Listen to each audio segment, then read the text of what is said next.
முக்கியமான உறுப்பு நுரையீரல்.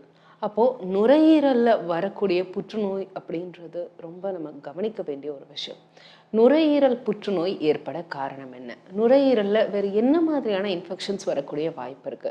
அப்போ நுரையீரல் புற்றுநோயினுடைய தீவிரத்தன்மை எப்படி இருக்கும்? அதற்கு என்ன மாதிரியான சிகிச்சைகள் தேவை? அப்படின்றத பத்தி தான் இன்னைக்கு இந்த நிகழ்ச்சியில நம்ம பேசியிருக்கிறோம். இதற்காக டாக்டர் காமாட்சி நினைவு மருத்துவமனையின் medical oncologist doctor Dominic Joseph நம்ம கூட இருக்காங்க. மேலும் பல்மனாலஜிஸ்ட் டாக்டர் அருள் முருகன் நம்ம கூட இருக்காங்க. ரெண்டு பேர்ட்டையும் பேசலாம். வணக்கம் டாக்டர், உங்க இருவருக்குமே. நான் சொன்ன மாதிரி நுரையீரல் ரொம்ப ஒரு முக்கியமான ஒரு பகுதி. அப்போ நுரையீரலை டிஃபைன் பண்ணும் அப்படின்னா என்ன சொல்லுவீங்க? லங் வந்து பார்த்தீங்கன்னா நம்ம செஸ்ட் வாலில் இருக்கும். இதயத்துக்கு நம்ம ரெண்டு லங்குக்கு நடுவில் இதயம் வந்து ப்ரெசென்ட் ஆகிருக்கும். லங் அப்படின்னு பார்த்தீங்கன்னா அது 3 பாட்டம் நம்ம பிரிப்போம். ஏர்வே, அதுக்கப்புறம் வந்து பார்த்தீங்கன்னா பேரண்ட் கைமா, அதுக்கப்புறம் வந்து ப்ளூரா, ஸோ இன்டர்சிஷியம், இந்த மாதிரிலாம் பிரிப்போம். ஸோ ஒவ்வொரு பாட்டுக்கும் ஒவ்வொரு ஃபங்க்ஷன்ஸ் வந்து இருக்குது. ஸோ ஒரு முக்கியமான பகுதி நம்மளுடைய நுரையீரல். அப்போது நுரையீரலில் பொதுவாக என்ன மாதிரியான இன்ஃபெக்ஷன்ஸ் வரக்கூடிய வாய்ப்பு இருக்குது டாக்டர்? லங்கில் வந்து இன்ஃபெக்ஷன் அப்படின்னு பார்த்தீங்கன்னா காமனாக நிமோனியா அப்படிங்கிற இன்ஃபெக்ஷன்ஸ் சொல்லலாம். அப்புறம் டியூபர்குலோசிஸ்ங்கிற இன்ஃபெக்ஷன்ஸ் வந்து வரதுக்கு காமன். இந்த மாதிரியான இன்ஃபெக்ஷன்ஸ் தாண்டி நம்ம நுரையீரல்னு எடுத்துக்கிட்டோம் அப்படின்னா புற்றுநோய் அப்படின்ற அந்த ஒரு விஷயம் நம்மளால் மறுக்க முடியாது. அப்போது நுரையீரலில் வரக்கூடிய புற்றுநோய்க்கான காரணம் என்ன? முக்கியமான காரணம் வந்து புகைப்பிடிக்கிறது. புகைப்பிடிக்கிறதுல நிறைய பேருக்கு நுரையீரல் புற்றுநோய் வருது. மற்ற புற்றுநோய்களும் வர்றதுக்கு சான்ஸ் இருக்குது, ஆனால் நுரையீரல் புற்றுநோய் வருது. அப்புறம் வந்து சில ஆக்குபேஷன், சில வேலைகளில் இந்த ஆஸ்பெஸ்டோஸ்ன்னு ஒரு பொருள் இருக்குது. நம்ம யூஸ்வலாக ரூஃப் உடைய டைல்ஸ்க்கெல்லாம் போடுவோம். கப்பல் ஷிப்யார்டில் வேலை செய்கிறவங்க வந்து நிறைய ஆஸ்பெஸ்டோஸ்க்கு எக்ஸ்போஸ் ஆகிருப்பாங்க. அவங்களில் வந்து நுரையீரல் புற்றுநோய் வருது. இந்த எந்த காரணமும் இல்லாமல் புகைப்பிடிக்காமல் இந்த ஆஸ்பெஸ்டோஸ்க்கு எக்ஸ்போசர் இல்லாமல் கூட நிறைய பேர், முக்கியமாக பெண்களுக்கும் இந்த நுரையீரல் புற்றுநோய் இப்போ சமீப காலத்தில் நிறைய வர ஆரம்பிச்சிருக்கு. அவங்களுக்கு வந்து இதுதான் காரணம்னு சொல்ல முடியாது. அது வந்து உடம்புல இருக்கிற சில ஜெனட்டிக் மாற்றங்களால் புற்றுநோய் வருது. நுரையீரல் புற்றுநோய் அப்படின்னா அந்த நுரையீரல் புற்றுநோய் வந்த பிறகு அந்த நுரையீரலில் என்ன மாதிரியான மாற்றம் இருக்கும்? நுரையீரலில் ஒரு மாஸ் மாதிரியான ஒரு லீஷனாக வந்து பார்த்தோன்னா ப்ரெசென்ட் ஆகும். ஸோ அதனால் லங்கோட வந்து ஃபங்க்ஷன் இதெல்லாம் வந்து அஃபெக்ட் ஆகும். ஸோ என்ன மாதிரி சிம்டம்ஸோடு ப்ரெசென்ட் ஆவாங்க அப்படின்னு பார்த்தீங்கன்னா இரும்பல், சளி, மூச்சு வாங்குறது, இரும்புறப்ப சளியில் வந்து ரத்த கலந்து வர்றது, எடை வந்து குறையிறது, அப்புறம் நெஞ்சு வலிக்குது, அந்த மாதிரி சிம்டம்ஸோடு ப்ரெசென்ட் ஆவாங்க. ஸோ இந்த சிம்டம்ஸ்லாம் இருந்துச்சு அப்படின்னா நம்ம லங் கேன்சர் இருக்கிறதுக்கான வாய்ப்புகள் இருக்குது. ஸோ அவங்களுக்கு மருத்துவ அணுகி பரிசோதனை பண்ணுறது மூலிமா ஏர்லியராக நம்ம லங் கேன்சரை டிடெக்ட் பண்ணலாம். உடனே சிம்டம்ஸ் வந்து தெரியாது. சம் இண்டிவிஜுவலில் வந்து ஏர்லியராக இருக்கலாம். மோஸ்ட் ஆஃப் த இண்டிவிஜுவலுக்கு வந்து பார்த்தீங்கன்னா அட்வான்ஸ் ஸ்டேஜில் தான் நம்மளுக்கு வந்து சிம்டம்ஸே வரும். ஸோ ஏர்லியராக வந்து பார்த்தா ஹை ரிஸ்க் இண்டிவிஜுவலில் நம்ம ஸ்க்ரீனிங் பண்ணுறது மூலிமா ஏர்லியராக வந்து டிடெக்ட் பண்ணலாம். இப்போ சார் சொன்ன மாதிரி நுரையீரல் புற்றுநோய் இருக்கிறதே தெரியாது, தாமதமாக தான் அதனுடைய அறிகுறிகள் காட்டும். அப்படிங்கும்போது நம்மளால் முன்னெச்சரிக்கையாக அதை தடுப்பதற்கு வழிகள் இருக்கா? தடுக்கிறதுக்கு முக்கியமான வழி புகைப்பிடிக்கிறத ஸ்டார்ட் பண்ணக்கூடாது. புகைப்பிடித்துட்டு இருந்ததுன்னா அதை கம்ப்ளீட்டாக நிறுத்துறது பெஸ்ட்டு. இப்போ புகைப்பிடிக்கிறத நிறுத்துறது முதல் நாள்லேருந்தே அந்த புற்றுநோய்க்கான சான்ஸு, புகைப்பிடிக்கிறதுனால வர மற்ற பிரச்சனைகள் லைக் இருதய ப்ராப்ளம், மற்ற புற்றுநோய்கள்லாம் ரிஸ்க் குறைஞ்சிக்கிட்டே வரும்.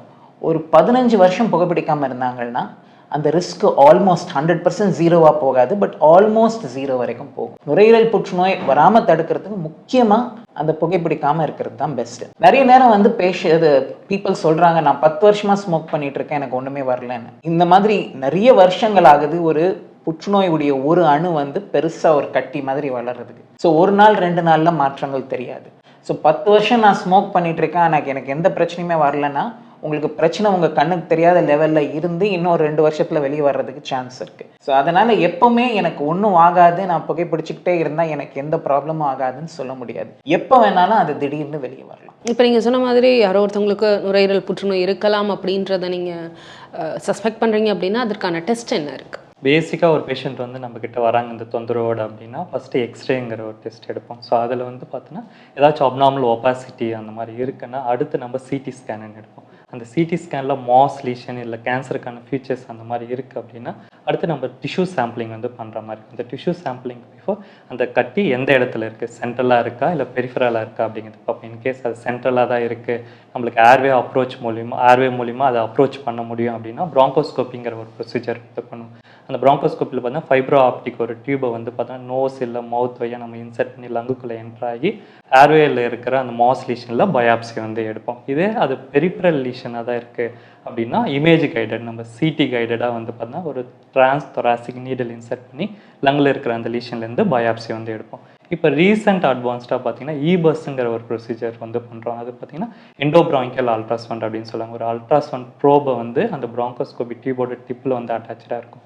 ஸோ இது மூலிமா நம்ம ஏர்வேக்கு உள்ளே போயிட்டு பெரிஃபரல் லீஷனுமே நம்ம வந்து பார்த்தோன்னா அப்ரோச் பண்ணி ஸ்கேன் பண்ணிக்கிட்டே அந்த லீஷன்லேருந்து நம்ம வந்து பயாப்சி எடுக்கிறதுனால அதனோட டயக்னோஸ்டிக் ஈல்டுமே வந்து இன்க்ரீஸ் ஆகுது. இது டயக்னோஸ்டிக் மட்டும் இல்லை, இந்த இபஸ் ப்ரொசீஜர் வந்து மீடியாஸ்னல் ஸ்டேஜிங்க்கும் நம்ம வந்து யூஸ் பண்ணுறோம். இப்போ முக்கியமாக நிறைய பேர் பேஷண்ட்ஸ் கேட்குற கேள்வி வந்து எனக்கு எக்ஸ்ரே எடுத்தீங்க, ஸ்கேன் எடுத்தீங்க, எல்லாம் ஸ்கேன், ஃபுல் பாடி ஸ்கேன் வரைக்கும் எல்லாம் ஸ்கேன் எடுத்தீங்க, ஆனால் ஏன் பயாப்சி பண்ணோன்னு சொல்கிறீங்க டாக்டர்னு கேட்குறாங்க. இப்போ இந்த பயாப்சி, அதாவது இந்த சத பரிசோதனை டெஸ்ட்ன்றது வந்து சுப்ரீம் கோர்ட் மாதிரி. ஓகே, மற்ற டெஸ்ட்டில் எவ்வளோ தான் நம்மளுக்கு கட்டி தெரிஞ்சாலும், அந்த கட்டி வந்து இது கேன்சராக இருக்கக்கூடாதுன்னு சொன்னாலும் அது வந்து ஒரு 90% மேலே தான் ஆக்யூரசி. 100% புற்றுநோய் இருக்கா இல்லையான்னு சொல்கிறதுக்கு இந்த பயாப்சி டெஸ்ட், இந்த சதையை டெஸ்ட்டாக எடுத்து, இந்த சதை டெஸ்ட் வந்து ப்ராங்கோஸ்கோபி மூலமாகவோ இல்லை சிடி ஸ்கேன் வழியாக ஒரு நீடில் போட்டு அதுலேருந்து சதை எடுத்து மைக்ரோஸ்கோப் கடியில் பார்த்ததுக்கப்புறம் அதுக்குன்னு ஒரு தனி டாக்டர் பார்ப்பாங்க. அதை பார்த்ததுக்கப்புறம் அவங்க சைன் போட்டு இது கேன்சர்னு சொன்னாதான் இது ஷுவராக கேன்சர் இருக்குது. அதுக்கப்புறம் தான் நாங்கள் ட்ரீட்மெண்ட் பண்ணுவோம். ஸோ நிறைய நேரம் பேஷண்ட்ஸ்க்கு வந்து நிறைய இந்த ஸ்கேன் எல்லாம் முடிச்சதுக்கப்புறம் இந்த ஸ்கேன் எல்லாம் பார்த்து நீங்கள் கேன்சர் இருக்கா இல்லையான்னு சொல்ல மாட்டீங்களான்ற கேள்வி வருது. ஆனால் அவங்களுக்கு நாங்கள் சொல்கிற விட வந்து இந்த பயாப்சி டெஸ்ட் இல்லாமல், அது ஃபைனல் டயக்னோசிஸ் இல்லாமல் எங்களால் சிகிச்சை பண்ண முடியாது. ஸோ இது வந்து பேஷண்ட்ஸை புரிஞ்சிக்க வேண்டியிருக்கும். ஓகே, நுரையீரல் புற்றுநோய்க்கும் உடம்புல வரக்கூடிய மற்ற பகுதிகளில் வரக்கூடிய புற்றுநோய்க்கும் ஏதாவது வேறுபாடு இருக்குது அதனுடைய தீவிரத்தன்மையில்? இப்போது நுரையீரல் புற்றுநோயின்னு எடுத்துக்கிட்டிங்கன்னா, நுரையீரல் வந்து மற்ற முக்கியமான உறுப்புகள் பக்கத்தில் இருக்குது. இருதயம், இரத்த குழாய்கள், இப்போ நம்ம பேச்சுக்கு போகிற அந்த நரம்பு கூட நுரையீரல் பக்கத்துலேயே போய் திருப்பியும் இது வோக்கல் கார்ட்ஸ் கிட்ட வருது. ஸோ இந்த மாதிரி ஆர்கன்ஸ் மேலெல்லாம் இந்த புற்றுநோய் ப்ரெஷர் கொடுத்து அதோடைய சரியாக வேலை செய்ய முடியாமல் பண்ணலாம். லைக் ஃபார் எக்ஸாம்பிள் ஏர்வே, அதாவது சுவாச பாதையில் இந்த புற்றுநோய் வந்ததுன்னா மூச்சு விடுறதுக்கு கஷ்டம் வரலாம், வீசிங் வரலாம். நிறைய நேரம் வயசானவங்களுக்கு இந்த ஆஸ்துமா மாதிரி மூச்சு வாங்குற பிரச்சனை வந்ததுன்னா அதுக்கு ஒரு முக்கியமான காரணம் வந்து நுரையீரல் புற்றுநோய். இருதயத்து மேலேயோ இருதய பக்கத்தில் உள்ள இருக்கிற இரத்த குழாய்கள் மேலேயோ அது ப்ரெஷர் கொடுத்து சில நேரம் முகம் வீங்கிக்கிட்டு மூச்சு விடுறதுக்கு கஷ்டப்பட்டுட்டு இருப்பாங்க. அதுக்கு பேர் இந்த சுப்பீரியர் வீனா காவா சிண்ட்ரோம். அதுதான் அந்த ரத்த குழாய் மேலே ப்ரெஷர் கொடுக்கறதுனால அந்த ரத்தம் ஃப்ரீயாக போகாததுனால முகம்லாம் வீங்கிக்கலாம். அதே மாதிரி இருதயம் சுற்றி நீர் சேர்றதுனால பிரச்சனைங்க வரலாம். கடைசியாக இந்த நுரையீரல் சுற்றி இந்த புற்றுநோய் வந்து நிறைய தண்ணி சேர்க்கறதுனால இந்த நுரையீரல் வந்து ஒரு பலூன் மாதிரி இருக்கும், அப்படியே அது ப்ரெஷர் கொடுத்து அந்த நுரையீரலை எக்ஸ்பேண்ட் பண்ண விடாமல் பண்ணுது. ஸோ அதனால மூச்சு வாங்குறதுக்கான நிறைய சான்சஸ் இருக்குது. ஸோ இந்த மாதிரியான சிம்டம்ஸ் வரும். இது வந்து மற்ற புற்றுநோய்கள்னு பார்த்துட்டிங்கன்னா கொஞ்சம் சிவியராகவும் ஸ்ட்ராங்காகவும் இருக்கும். ஸோ மற்ற புற்றுநோயுடைய இருக்கிற சிம்டம்ஸோட இது கொஞ்சம் ஸ்ட்ராங்காக இருக்கும். இப்போ நுரையீரலில் புற்றுநோய் வரும்போது அது ஸ்டேஜ் 1லேருந்து அடுத்த ஸ்டேஜுக்கு போகிறது அல்லது அடுத்த ஸ்டேஜுக்கு போகிறதுக்கான கால இடைவேளை எப்படி இருக்கும் டாக்டர்? இப்போது கால இடைவேளைன்னு பார்த்துட்டிங்கன்னா ஃபஸ்ட்டு ஸ்டேஜ்லேருந்து செகண்ட் ஸ்டேஜ், தேர்ட் ஸ்டேஜுக்கு போகிறது. ஒரு ஸ்டேஜ் 1ன்னு வர்றதுக்கே ஜென்ரலாக ஒரு 5 இயர்ஸ்க்கு மேலே ஆகும். ஒரு புற்றுநோய் அணு வந்து அந்த ஸ்டேஜ் 1, அதாவது கிட்டத்தட்ட ஒரு 3 சென்டிமீட்டர் கட்டி வர்றதுக்கே 5 வருஷத்துக்கு மேலே ஆகும். சில நேரம் 8 வருஷம் கூட ஆகலாம். சில டைப் ஆஃப் புற்றுநோயில் வந்து அது ரொம்ப ஃபாஸ்ட்டாகவும் ஆகலாம். லைக் ஃபார் எக்ஸாம்பிள் ஸ்மால் செல் கேன்சர்னு ஒரு புற்றுநோய் இருக்குது. அது வந்து 2-3 மாதத்துலேயே வளர்ந்துடும். ஓகே, ஆனால் ஒரு டைப்புக்கும் வித்தியாசமாக இருக்கும். ஸ்டேஜ் 1 தான் டைம் ஆகுமே தவிர 1லேருந்து 2 போகிறது, 2லேருந்து 3 போகிறதெல்லாம் ஃபாஸ்ட்டாக சில மாதங்கள்லேயே போயிடலாம். இப்போ ஒருத்தவங்களுக்கு ஒரு கட்டி இருக்குது, ஒரு 3 மாதமாக அதை விட்டுட்டார், ஒன்றும் பண்ணாமல் விட்டுட்டாருன்னா ஒரு 3 மாதம் கழித்து நம்ம அது வந்து அட்வான்ஸ் ஸ்டேஜில்னா ஸ்டேஜ் 4ல் வர்றது கூட பார்க்கலாம். ஸோ அந்த ஃபஸ்ட்டு ஸ்டேஜ் வர்றதுக்கு தான் பல வருஷங்கள் ஆகும். 1லேருந்து 2, 2லேருந்து 3, 3லேருந்து 4 ஆகிறதுக்கு சில மாதங்கள் தான் ஆகும். இப்போ இந்த ட்ரீட்மெண்ட்டை வந்து உடனடியாக ஸ்டார்ட் பண்ணுறதுன்றது ரொம்ப முக்கியம் கேன்சரை பொறுத்த வரைக்கும். அப்போ உடனடியாக என்ன மாதிரியான ட்ரீட்மெண்ட்ஸ் ஆரம்பிப்பீங்க டாக்டர்? இப்போ வந்து ஸ்டேஜ் கண்டுபிடிப்போம். ஸ்டேஜ் கண்டுபிடிக்கிறதுக்கு இந்த பெட் ஸ்கேனுன்னு ஒரு டெஸ்ட் ஜென்ரலாக யூஸ் பண்ணுவோம். பெட் ஸ்கேன்றது ஒரு ஃபுல் பாடி ஸ்கேனு. அது பாடி ஃபுல்லாக ஸ்கேன் பண்ணி எங்கெங்கெல்லாம் புற்றுநோய் இருக்கலாம்னு காமிக்கும். பெட் ஸ்கேன் பண்ணி அந்த ஸ்டேஜ் கண்டுபிடிப்போம். ஸ்டேஜ்ன்றது வந்து எந்த நிலையில் இந்த நோய் இருக்குது, எவ்வளோ பரவி இருக்குன்னு கண்டுபிடிக்கிறது. ஸோ 4 ஸ்டேஜ் இருக்குது. ஸ்டேஜ் 4னா நுரையீரல் இல்லாமல் மற்ற உடம்புல இருக்க மற்ற பகுதிகளில் போயிடுச்சுன்னா அதுக்கு பேர் ஸ்டேஜ் 4. ஸ்டேஜ் 1னா ஒரே இடத்துல இருக்குது. இதுக்கு நடுவில் இருக்கிறது ஸ்டேஜ் 2 அண்ட் ஸ்டேஜ் 3. மற்ற இடங்களுக்கு பரவாமல் நுரையீரலில் மட்டும் பரவிடுச்சுன்னா அது ஸ்டேஜ் 2 அண்ட் ஸ்டேஜ் 3. ஸ்டேஜ் 4க்கு வந்து ஆப்ரேஷன், ரேடியேஷன் அந்த மாதிரி குணப்படுத்தக்கூடிய ட்ரீட்மெண்ட்லாம் பண்ண முடியாது. மெயினாக வந்து அவங்களுக்கு மெடிசன் மூலமாக அவங்க லைஃப் ஸ்பேன் எக்ஸ்டெண்ட் பண்ணுறதுக்கும் அவங்களுக்கு ப்ராப்ளம்ஸ், அது நுரையீரல் புற்றுநோயினால் வர பிரச்சனைகளை வந்து குறைக்கிறதுக்குமான ட்ரீட்மெண்ட். இது வந்து ஸ்டேஜ் 4 பேஷண்ட்ஸ்க்கு. ஸ்டேஜ் 1 பேஷண்ட்ஸ் வந்து ரொம்ப சின்ன ஆரம்ப ஸ்டேஜில் இருக்கிறதுனால இவங்களை அறுவை சிகிச்சை மூலமாகவோ இல்லை கதிர்வீச்சு மூலமாகவோ முழுசாக க்யூர் பண்ண முடியும். ஸ்டேஜ் 2ம் ஸ்டேஜ் 3யும் மின்பிட்வீன் நடுவில் இருக்கிறது. அவங்களுக்கு வந்து சில நேரம் ஃபர்ஸ்ட் கீமோதெரப்பி கொடுத்துட்டு இல்லை கீமோதெரப்பி ப்ளஸ் ரேடியேஷன் கொடுத்துட்டு அந்த கட்டியை கொஞ்சம் சுருக்கி அவங்களுக்கு வந்து அதுக்கப்புறம் அறுவை சிகிச்சை பண்ண முடியுமான்றதை அட்டெம்ப்ட் பண்ணுவோம். ஸோ ப்ராடாக பார்த்துக்கிட்டிங்கன்னா ஸ்டேஜ் 4 வந்து அட்வான்ஸ் ஸ்டேஜ், அவங்களுக்கு மெயினாக மெடிசன்ஸ். ஸ்டேஜ் 1 வந்து அர்லி ஸ்டேஜ், அவங்களுக்கு குணப்படுத்தக்கூடிய ரேடியேஷன் இல்லைன்னா சர்ஜரி. ஸ்டேஜ் 2ம் ஸ்டேஜ் 3யும் இது வந்து ஃபஸ்ட்டு அதை சுருக்கி அதுக்கப்புறம் சர்ஜரி இல்லைனா ரேடியேஷன் கொடுக்க முடியுமான்னு பார்ப்போம். பொதுவாக இந்த மாதிரியான நுரையீரலில் வரக்கூடிய புற்றுநோய் எந்த அளவு காமனாக இருக்குது அல்லது இன்னைக்கு தேதிகளில் அதிகரிச்சிருக்குன்னு நீங்கள் நினைக்கிறீங்களா டாக்டர்? லங் கேன்சர் வந்து பார்த்தீங்கன்னா வேர்ல்ட்லேயே வந்து பார்த்தீங்கன்னா லீடிங் காஸ் ஆஃப் கேன்சர் டெத்துன்னு சொல்லுவாங்க. ஸோ இது வந்து மேல் அண்ட் ஃபீமேல் 2 பேருக்குமே அஃபெக்ட் ஆகும். மேலில் இதுதான் மோஸ்ட் காமன் கேன்சர், ஃபீமேலில் பார்த்தீங்கன்னா இது 3rd most common cancer. Overall வந்து மற்ற கேன்சரை கம்பேர் பண்ணுறப்ப லங் கேன்சரோட மார்ட்டாலிட்டி வந்து பார்த்தீங்கன்னா ரொம்ப அதிகமாகவே இருக்குது. ஏன்னா மோஸ்ட் ஆஃப் த பேஷண்ட் நம்மக்கிட்ட வரும்போது அட்வான்ஸ் ஸ்டேஜில் வர்றதுனால அவங்களோட சர்வைவல் ரேட் வந்து கம்மியாக இருக்குது, மார்ட்டாலிட்டி ரேட் வந்து இன்க்ரீஸ் இருக்குது. இப்போ ஒருவேளை லங் கேன்சரை நம்ம தவிர்க்கணும் அப்படின்னா முன்னெச்சரிக்கையாக என்ன மாதிரியான டெஸ்ட் எல்லாம் நம்ம எடுத்து பார்க்கறது நல்லது? லோடோஸ் ஸ்க்ரீனிங் சிடி அப்படின்னு சொல்லுவாங்க. ஸோ அது வந்து நம்ம பண்ணுறது மூலிமா ஏர்லியராக லங் கேன்சரை வந்து டிடெக்ட் பண்ணலாம்.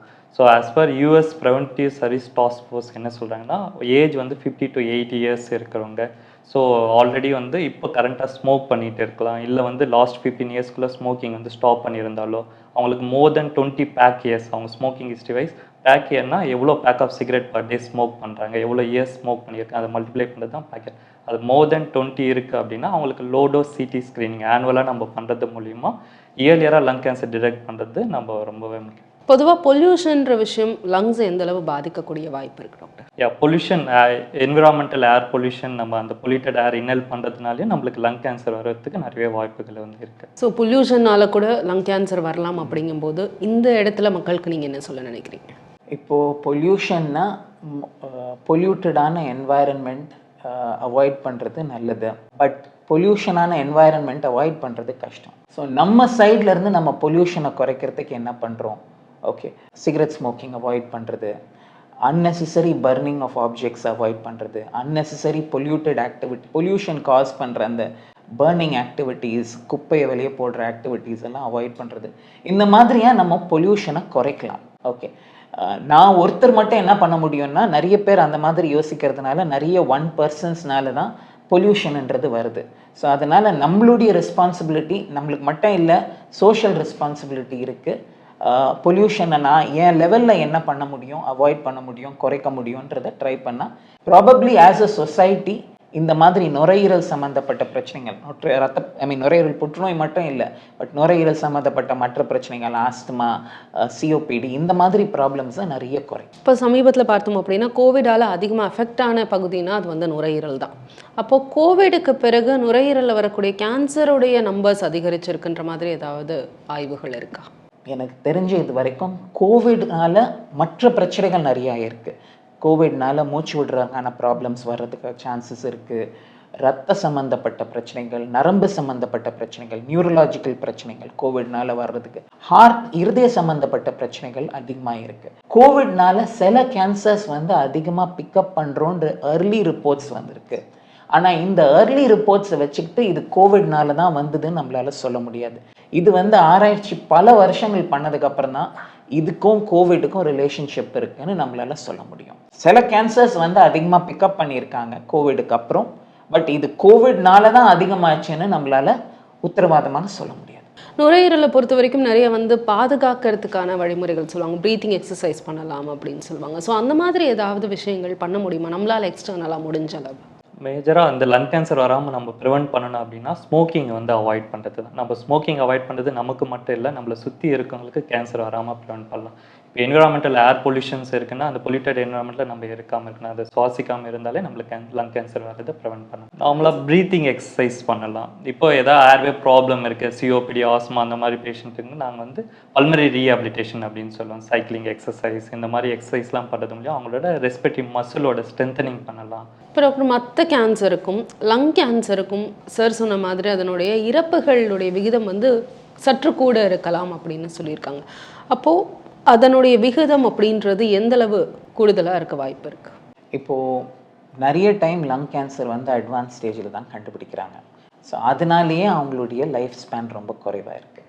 இப்போ ஆரம்ப ஸ்டேஜில் கண்டுபிடிச்சா அவங்களுக்கு வந்து ஃபுல்லாக குணமாகறதுக்கு சான்சஸ் இருக்குது. அட்வான்ஸ் ஸ்டேஜில் கண்டுபிடிக்கிறதுனால ட்ரீட்மெண்ட்டால் அவங்க லைஃப் ஸ்பேனை எக்ஸ்டெண்ட் பண்ண முடியுமே தவிர ஃபுல்லாக தடுக்க முடியாது. ஆனால் இப்போ வந்திருக்கிற சமீப காலத்தில் வந்திருக்கிற நியூவர் ட்ரீட்மெண்ட்டால் இப்போ ஒரு காலத்தில் வந்து 100 பேருக்கு நுரையீரல் புற்றுநோய் ஸ்டேஜ் 4 இருந்தால் அதில் 30% தான் ஒரு வருஷம் வாழ்வாங்க. 30% தான். நான்லாம் ஸ்டூடெண்ட்டாக இருக்கும்போது 30% தான் ஒரு வருஷம் வாழ்வாங்க. ஆனால் இப்போ வந்து 10 வருஷம், 12 வருஷம், 15 வருஷம் வாழ்கிற ஸ்டேஜ் 4 பேஷண்ட்ஸ் நிறைய பேர் இருக்காங்க. சிலவங்க மட்டும் இல்லை, நிறைய பேர் இருக்காங்க. இதுக்கு முக்கியமான காரணம்னா 2 டைப் ஆஃப் ட்ரீட்மெண்ட். ஒன்று வந்து இந்த டார்கெட்டட் ட்ரீட்மெண்ட்டுன்னு சொல்கிறோம். டார்கெட்டட் ட்ரீட்மெண்ட் வந்து இந்த நுரையீரல் புற்றுநோய் எந்த ஜெனட்டிக் மாற்றத்தினால உருவாச்சு அந்த மாற்றத்துக்கான ஸ்பெசிஃபிக்கான மருந்து இருக்குது. லைக் புகைப்பிடிக்காமல் இருக்கிற விமெனுக்கு ஒரு பர்டிகுலர் டைப் ஆஃப் ஜெனட்டிக் மாற்றம் இருக்குது. ஸோ அந்த ஜெனட்டிக் மாற்றத்தை கண்டுபிடிச்சோன்னா அதுக்கு ஏற்ற மாதிரி மருந்து இருக்குது. அந்த மருந்தை பல வருஷங்கள் அவங்க எடுத்துகிட்டு இருப்பாங்க. அதே மாதிரி இன்னொரு புது டைப்பான ட்ரீட்மெண்ட் வந்து இம்யூனோதெரப்பி. இம்யூனோதெரப்பி வந்து உடம்புடைய எதிர்ப்பு சக்தியை இன்க்ரீஸ் பண்ணி அந்த உடம்புடைய எதிர்ப்பு சக்தியை இந்த புற்றுநோயை டிஸ்ட்ராய் பண்ணுறதுக்கான ட்ரீட்மெண்ட். ஸோ இம்யூனோதெரப்பி வந்து நிறைய டைப் ஆஃப் லங் கேன்சர்ஸ்க்கு யூஸ் பண்ணுறோம். இப்போ இம்யூனோதெரப்பி யூஸ் பண்ணுறதுனால அது வந்து பல வருடங்களுக்கு வந்து லைஃப் ஸ்பேன் எக்ஸ்டெண்ட் ஆகுது. மற்ற கீமோதெரப்பி, டார்கெட்டட் ட்ரீட்மெண்ட்டால் ட்ரீட் பண்ண முடியாத நுரையீரல் புற்றுநோயை இந்த இம்யூனோதெரப்பியால் ட்ரீட் பண்ணி நிறைய வருஷங்க அவங்க லைஃப் ஸ்பேனை இன்க்ரீஸ் பண்ணுறதுக்கு சான்ஸ் இருக்குது. ஒரே ஒரு ட்ராபேக் வந்து இந்த இம்யூனோதெரப்பி இப்போ கொஞ்சம் எக்ஸ்பென்சிவான ட்ரீட்மெண்ட். ஆனால் டார்கெட்டட் ட்ரீட்மெண்ட் வந்து இப்போது ரொம்ப ரீசனபிளான ஆஃப் காஸ்டில் இருக்குது. ஸோ நிறைய பேர் அதனால் பெனிஃபிட் ஆகிருக்காங்க. இப்போ பொதுவாக பார்த்தோம் அப்படின்னா பல்மனாலஜிஸ்ட்டை எவ்வளவு கால இடைவெளியில் ஒரு தடவை செக் பண்ணிக்கிறது நல்லது? இப்போ ஏதாவது தொந்தரவு இருக்குது அப்படின்னா, இரும்பல், சளி, மூச்சு வாங்குது அந்த மாதிரி தொந்தரவு இருக்குது அப்படின்னா அவங்க உடனே வந்து சந்திக்கணும் பல்மனாலஜிஸ்ட். இல்லை அவங்களுக்கு ஸ்மோக்கிங் ஹேபிட்ஸ் வந்து இருக்குது, க்ரானிக்காக வந்து பார்த்தா ரொம்ப வருஷமாக வந்து ஸ்மோக் பண்ணிக்கிட்டே இருக்காங்க அப்படின்னா, அவங்களுக்கு 50 வயசுக்கு மேலே இருக்குது அப்படின்னா இயர்லி ஒன்ஸ் அவங்க அதை நான் சொன்ன மாதிரி பேக் இயர் மோர் தென் 20 பேக் இயர்ஸ் மேலே இருக்காங்கன்னா இயர்லி ஒன்ஸ் நம்மளை சந்திச்சு பல்மனாலஜிஸ்ட்டை வந்து சந்திச்சு லோடோஸ் சிடி ஸ்க்ரீனிங் வந்து பண்ணுறது ரொம்பவே முக்கியம். அப்படி பண்ணுறது மூலிமா நம்ம இயர்லி ஸ்டேஜில் லங் கேன்சரை டிடெக்ட் பண்ணுறோம், நாடல் ஸ்டேஜ்னு சொல்லுவாங்க, அந்த ஸ்டேஜில் டிடெக்ட் பண்ணுறோம் அப்படின்னா நம்ம அதை வந்து சர்ஜிக்கல் அப்ரோச் மூலிமா இயர்லியராக அதை சர்ஜரி பண்ணுறது மூலிமா நம்ம க்யூர் பண்ணுறதுக்கு நிறைய வாய்ப்புகள் இருக்குது. நிறைய பேர் கேட்குற கேள்வி வந்து இந்த அறிகுறி இருந்தால் எனக்கு கேன்சர் இருக்கான்னு அஷ்வராக டிசைட் பண்ணிடலாமான்ற கேள்வி. ஆனால் அந்த மாதிரி எந்த சிம்டமும் இல்லை. இப்போ வந்து நுரையீரலேருந்து இரும்பல், சளியில் ரத்தம் வந்ததுன்னா அது கேன்சருக்கான ஒரு அறிகுறி. ஆனால் ரத்தம் வர எல்லாருக்கும் கேன்சர் கிடையாது. நிறைய பேருக்கு அது டிபியாக இருக்கலாம். அதே மாதிரி குரல் மாறுச்சு, இல்லைன்னா மூச்சு விடுறது கஷ்டமாக இருக்குது, இது பல நுரையீரலுடைய ப்ராப்ளம்ஸில் இருக்கலாம். ஓகே, ஆஸ்துமானால் இருக்கலாம், டிபினால் இருக்கலாம், நுரையீரல் புற்றுநோயினாலையும் இருக்கலாம். ஸோ அதனால் கரெக்டாக பல்மனாலஜிஸ்ட் கிட்ட செக்அப் பண்ணி அதனுடைய ஏற்ற மாதிரி சிஸ்டமேட்டிக்காக டெஸ்ட் பண்ணால் தான் புற்றுநோய் கண்டுபிடிக்கலாம், இல்லை டிபியாக இருந்தால் அது கண்டுபிடிக்கலாம், இல்லை இன்ஃபெக்ஷனாக இருந்தால் அது கண்டுபிடிக்கலாம், இல்லை வேறு ஏதாவது பிரச்சனையாக இருந்தாலும் கண்டுபிடிக்கலாம். ஸோ இதுதான் புற்றுநோய்க்கான அறிகுறின்னு கிடையாது. ஆனால் சளியில் ரத்தம் வர்றது, குரல் மாறி இருக்குது, லேட் ஏஜில் வந்து மூச்சு வாங்குற பிரச்சனை வருது, எடை குறையிறது, காரணமே இல்லாமல் ஃபீவர் வருது, ஓகே, இல்லை காரணமே இல்லாமல் நிறைய நாள் இரும்பல் வந்துக்கிட்டே இருக்குது, என்ன மெடிசன் போட்டாலும் அது போல், இதெல்லாம் சில warning signs of cancer. Warning சைன்ஸ்னால் இது இருந்தால் புற்றுநோய் இருக்குன்னு அர்த்தம் இல்லை. ஆனால் இதெல்லாம் இந்த அறிகுறிகள் இருந்தால் ஒரு வேளை கேன்சராக இருக்கலாமான்றது நம்ம யோசிக்கணும். உடனடியாக மருத்துவரை பார்க்கணுன்றது முக்கியமான விஷயம். இப்போ இன்னைக்கு பார்த்தோம் அப்படின்னா உறுப்பு மாற்று அறுவை சிகிச்சை அப்படின்றது ரொம்ப காமன் ஆயிடுச்சு, அதிகமாகிடுச்சு அப்படின்றத நம்மளால பார்க்க முடியும். அப்போ நுரையீரலில் வரக்கூடிய பாதிப்புகளுக்கு டிரான்ஸ்பிளான்ட் அப்படின்றது பாசிபிளா? இப்போ நுரையீரல் புற்றுநோய் பொறுத்த வரைக்கும் லங் டிரான்ஸ்பிளான்டேஷன் பெரிய லெவலில் வரலை. ஓகே, ஏன்னா நுரையீரல் புற்றுநோய் வந்து மற்ற உடம்புல இருக்கிற பகுதிகளில் பரவக்கூடிய நோயினால் லங் டிரான்ஸ்பிளான்டேஷன் வரல. ஆனால் சார் சொல்லுவார் நிறைய மற்ற டிசீசஸில் லங் டிரான்ஸ்பிளான்டேஷன் இன்டர்ஸ்டிஷியல் லங் டிசீஸ்ன்னு சொல்லுவாங்க. அந்த டிசீஸில் வந்து நம்ம காமனாக லங் டிரான்ஸ்பிளான்ட் என் ஸ்டேஜில் வரப்போ நம்மளுக்கு ஆக்சிஜன் லெவல் எல்லாமே ரெடியூஸ் ஆகிடும். ஸோ அதுக்கு லங் டிரான்ஸ்பிளான்ட் வந்து பண்ணுறாங்க. ஸோ லங் கேன்சரில் டிரான்ஸ்பிளான்ட் வந்து பெருசாக வந்து இது ஆகாது. அப்போது கேன்சர் லங்ஸில் அப்படின்னு எடுத்துக்கிட்டோம் அப்படின்னா சர்ஜரி வந்து பாசிபிலிட்டி எந்த அளவு இருக்கணும்? சர்ஜரி வந்து டெஃபினட்டாக ஆரம்ப ஸ்டேஜில் பாசிபிலிட்டி இருக்குது. அது வந்து ப்ராடாக 2 டைப் ஆஃப் சர்ஜரின்னு இது பண்ணலாம். ஒன்று வந்து லோபெக்டமி. லோபெக்டமின்றது நுரையீரலுடைய ஒரு பகுதி, அதாவது லோபுன்னு டிவைடாக இருக்கும். அந்த ஒரு லோபை மட்டும் எடுக்கிறதுக்கு பேர் லோபெக்டமி. இல்லைன்னா சில நேரம் இன்னும் கொஞ்சம் அட்வான்ஸ்டாக இருந்ததுன்னா நியூமோனெக்டமி, அதாவது ஒரு முழு லங்கையும் எடுக்கிறதுக்கு பேர் நியூமோனெக்டமி. இப்போ நிறைய நேரம் வந்து வயிறில் லேப்ரோஸ்கோபி சர்ஜரி பண்ணுற மாதிரி நுரையீரலில் வந்து வேட்ஸ்ன்னு ஒரு டாக்டிக் இருக்குது. வேட்ஸ்ன்றது வீடியோ அசிஸ்டட் தொராசிக் சர்ஜரி. இது வந்து அப்டாமனில் ஸ்டமக் வயிறில் எப்படி நம்ம லேப்ரோஸ்கோபி பண்ணுறோமோ அந்த மாதிரி வேட்ஸ் சர்ஜரி. நிறைய லோபெக்டமி டெஸ்ட் சர்ஜரி எல்லாம் இந்த வேட்ஸ் ப்ரொசீஜர் மூலமாக பண்ணலாம். வேட்ஸ்னால் நம்மளுக்கு செஸ்ட் வாலில் வந்து ஒரு சின்ன தொலையை போட்டுட்டு அது வழியாக டியூப் இன்சர்ட் பண்ணி நம்ம அந்த லங்கில் இருக்கிற லீஷன்ஸை வந்து பார்த்தோன்னா இது பண்ணுறது. இப்போ லோபெக்டமினா ஒரு பர்டிகுலர் லங்கு பார்த்தீங்கன்னா ரைட் சைடு வந்து 3 லோப்ஸ் இருக்கும், லெஃப்ட் சைடு வந்து 2 லோப்ஸ் இருக்கும். ஸோ ஒரு பர்டிகுலர் லோபில் மட்டும்தான் டிசீஸ் இருக்குது அப்படின்னா அந்த லோபை மட்டும் ரிமூவ் பண்ணுவாங்க. அந்த லோபுக்குள்ளே நம்ம ரொம்ப சின்ன லீஷன் தான் இருக்குது, ஒரு பர்டிகுலர் செக்மெண்ட் மட்டும்தான் இன்வால்வ் ஆகுதுன்னா அதுக்கு செக்மெண்டெக்டமி அப்படின்னு சொல்லுவாங்க. இல்லை ஒரு லங்கு ஃபுல்லாகவே இன்வால்வ் ஆகிடுச்சு அப்படின்னா அந்த லங்கு ஃபுல்லாக ரிமூவ் பண்ணுறது நியூமோனெக்டமி அப்படின்னு சொல்லுவாங்க. ஸோ அது வேட்ஸ் மூலிமா நம்ம ஒரு தொலைவு போட்டு நம்ம அந்த சர்ஜரி வந்து பண்ண முடியும். ஸோ இந்த மாதிரி பண்ண பிறகு கேன்சர் புற்றுநோய் செல்லுடைய ரீஅக்கரன்ஸ்க்கான வாய்ப்பு இருக்கா? டெஃபினட்டாக வாய்ப்பு இருக்குது. ஆரம்ப ஸ்டேஜில் ஆப்ரேட் பண்ணது கூட சில பர்சன்டேஜ் ஆஃப் பேஷண்ட்ஸ்க்கு வந்து ரெக்கரன்ஸ்க்கு சான்சஸ் இருக்குது. அதனால நிறைய பேஷண்ட்ஸ்க்கு நாங்கள் கீமோதெரப்பி கொடுக்குறோம். சிலவங்களுக்கு வந்து டார்கெட்டட் ட்ரீட்மெண்ட்டும் கொடுக்குறோம். ஒரு பீரியட் ஆஃப் டைம் வரைக்கும் அந்த ட்ரீட்மெண்ட் கொடுத்தா இந்த புற்றுநோய் திருப்பி வர்றதுக்கான சான்சஸ் குறையுது. சிலவங்களுக்கு ரேடியேஷன் ட்ரீட்மெண்ட்டும் கொடுக்கணும். அது ஒரு பேஷண்ட்டுக்கும் அறுவை சிகிச்சை பேஸ் பண்ணி அவங்க டிசீஸ் என்ன ஸ்டேஜில் இருக்குது, எவ்வளோ அக்ரெசிவாக எவ்வளோ ஸ்ட்ராங்காக இருக்குதுன்னு கண்டுபிடிச்சி அந்த பேசிஸில் நாங்கள் ட்ரீட்மெண்ட். மற்ற புற்றுநோய்க்கு ட்ரீட்மெண்ட்டுக்கு எடுக்கக்கூடிய காலத்திற்கும் 1 வருஷம் ஆகலாம் அல்லது 1.5 வருஷம் ஆகலாம். இப்போ நுரையீரல் புற்றுநோய்க்கு ட்ரீட்மெண்ட்டுக்கான காலம் அப்படின்னா அப்ராக்சிமேட்டாக எவ்வளோ ஆகும்? இப்போ ஸ்டேஜ் 4க்கு வந்து அட்வான்ஸ் ஸ்டேஜில் இருக்கிறவங்களுக்கு ட்ரீட்மெண்ட் லைஃப் லாங் போயிட்டுருக்கோம். ஓகே, ஏன்னா அது குணப்படுத்த முடியாது, அவங்க லைஃப் எக்ஸ்டெண்ட் பண்ணுறதுனால அட்வான்ஸ் ஸ்டேஜ்க்கு. இப்போ வந்து ஆரம்ப ஸ்டேஜ் 1 பேஷண்ட்ஸ்க்கு வந்து சில பேஷண்ட்ஸ்க்கு வந்து ஆப்ரேஷனுக்கு அப்புறம் ஒரு 3-4 மாதம் ஆஃப் ட்ரீட்மெண்ட் கொடுத்தா போதும். சில பேஷண்ட்ஸ்க்கு 1 or 3 years வரைக்கும் டேப்லெட் மட்டும் எடுத்துகிட்டு இருக்க வேண்டியிருக்கும். ஓகே, அதே மாதிரி தான் ஸ்டேஜ் 2 அண்ட் ஸ்டேஜ் 3. சில பேஷண்ட்ஸ்க்கு வந்து ஃபியூ மந்த்ஸ் ஆஃப் ட்ரீட்மெண்ட்டோடு முடிச்சிடுவோம். சிலவங்களுக்கு வந்து 2-3 வருஷம், ஏன்னா அவங்களுக்கு சில ஸ்பெசிஃபிக் மாற்றங்கள் இருக்கும். அதனால் 3 வருஷம் இல்லை அதுக்கு மேலேயும் ட்ரீட்மெண்ட் டேப்லெட்ஸ் எடுக்க வேண்டியிருக்கும். ஆனால் 5 வருஷத்துக்குள்ளே 1, 2 and 3 ட்ரீட்மெண்ட் வந்து முடிச்சிடும். ஆனால் 4th ஸ்டேஜ் வந்து லைஃப் லாங் ட்ரீட்மெண்ட். பொதுவாக நுரையீரலில் வரக்கூடிய பாதிப்புகள் ஜெனட்டிக்காக வரக்கூடிய வாய்ப்புகள் எந்த அளவு இருக்குது? வீட்டில் அப்பாவுக்கு இருந்தது இல்லை அம்மாவுக்கு இருந்ததுன்ற மாதிரி. லங் கேன்சர் ஜெனட்டிக்காக நமக்கு வரலாம். ஃபேமிலி ஃபர்ஸ்ட் டிகிரி ரிலேட்டிவ்ஸில் யாருக்காச்சும் கேன்சர் இருந்தாலும் நமக்கு வந்து வரத்துக்கு நிறைய வாய்ப்புகள் வந்து இருக்குது. ஸோ அப்படி இருக்கிறவங்க முன்னெச்சரிக்கையாக என்ன பண்ணலாம் டாக்டர்? இப்போ எங்கள் வீட்டில் ஒருத்தவங்களுக்கு இருக்குது அப்படின்னா அப்போ நான் என்ன பண்ணலாம்? ஸோ முன்னெச்சரிக்கையாக வந்து அவங்க ஸ்மோக்கிங் பண்ணாமல் இருக்கலாம். ஸோ ஆல்ரெடி ஃபேமிலியில் வந்து ஒருத்தருக்கு லங் கேன்சர் இருக்குது அப்படின்னா இவங்களுக்கு வரதுக்கான ஜெனட்டிக் சசப்டபிலிட்டி வந்து இருக்குது. ஸோ அதனால் எதனாலாம் நம்மளுக்கு கேன்சர் வரதுக்கான வாய்ப்புகள் இருக்குது அதெல்லாம் அவாய்ட் பண்ணால் நம்ம வந்து ப்ரிவென்ட் பண்ணலாம். ஸோ ஸ்மோக்கிங் அவாய்ட் பண்ணலாம், பொல்யூட்டட் என்விரான்மெண்ட்டில் இருக்கிறத அவாய்ட் பண்ணுறது மூலிமா நம்ம வந்து லங் கேன்சர் வராமல் ப்ரிவென்ட். இன்கேஸ் நம்மளுக்கு வந்து கேன்சர் வந்துச்சா இல்லையான்னு பார்க்கறதுக்கு இயர்லி ஒன்ஸ் நம்ம ஸ்க்ரீன் பண்ணுற மாதிரி இருக்கும். ஸோ அந்த மாதிரி ஸ்க்ரீன் பண்ணுறது மூலியம் இயர்லி ஸ்டேஜில் நம்ம டிடெக்ட் பண்ணலாம். இப்போ இந்த நுரையீரல் புற்றுநோய் வந்து மார்பக புற்றுநோய் கூட நிறைய டிஃப்ரென்ஸ் இருக்குது. இப்போ மார்பக புற்றுநோய்க்கு ஜெனட்டிக் ரிஸ்க் இருந்ததுன்னா அந்த மார்பை எடுக்கிற பாசிபிலிட்டி இருக்குது. ஆனால் நுரையீரல்லாம் அந்த மாதிரி சான்ஸ் இல்லை. ஸோ நுரையீரலுக்கு வந்து ஒரு ஃபேமிலியிலே நிறைய பேருக்கு சிலவங்களுக்கு நுரையீரல் புற்றுநோய் வந்திருக்குன்னா அதோடைய ரிஸ்க் ஃபேக்டர்ஸை குறைச்சி அந்த ஸ்க்ரீனிங் டெஸ்ட் பண்ணுறது தவிர வேறு ஒன்றும் நம்ம நுரையீரலை ரிமூவ் பண்ண முடியாது.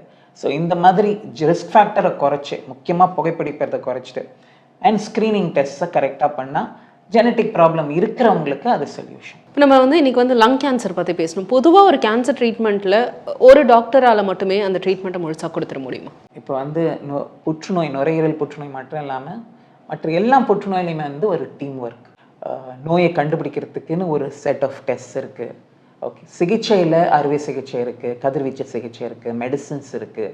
அப்புறம் சைக்காலஜி ஆஃப் ட்ரீட்மெண்ட், அவங்க பேஷண்ட்ஸ்க்கு வந்து பேசி அவங்களுடைய ப்ராப்ளம்ஸ் அண்டர்ஸ்டாண்ட் பண்ணுறதுக்கு ஒரு ஸ்பெசிஃபிக் டீம் இருக்கணும்.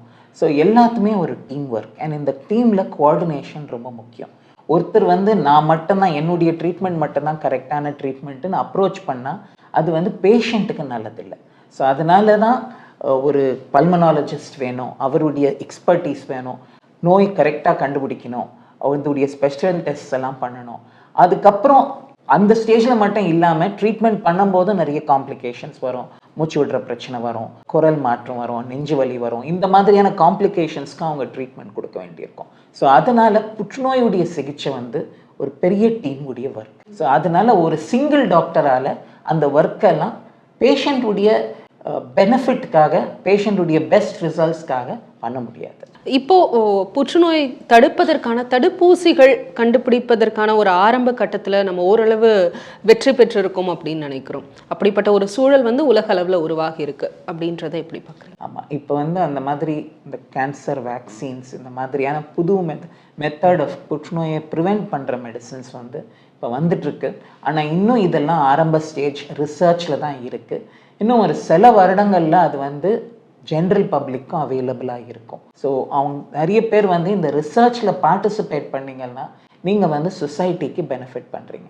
இன்னும் இந்த ட்ரீட்மெண்ட் எல்லாம், இந்த ப்ரிவென்டிவ் மெஷர்ஸ் எல்லாம் ஃபுல் ஃப்ளெஜ்டாக பப்ளிக்கு வரல, ஆரம்ப ஸ்டேஜ் ரிசர்ச்சில் இருக்குது. இன்னும் சில வருடங்களில் இது வந்து எல்லாருக்கும் அவைலபிள். நிச்சயமா இன்னைக்கு பல்வேறு விஷயங்கள் நுரையீரல் சார்ந்தும், நுரையீரலில் வரக்கூடிய மற்ற பிரச்சனைகள், புற்றுநோய் வந்தால் எப்படி நம்ம பாதுகாக்கணும் அப்படின்றதுலேருந்து பல்வேறு விஷயங்களை எங்கிட்ட பகிர்ந்து கொண்டீங்க. மிக்க நன்றி டாக்டர்.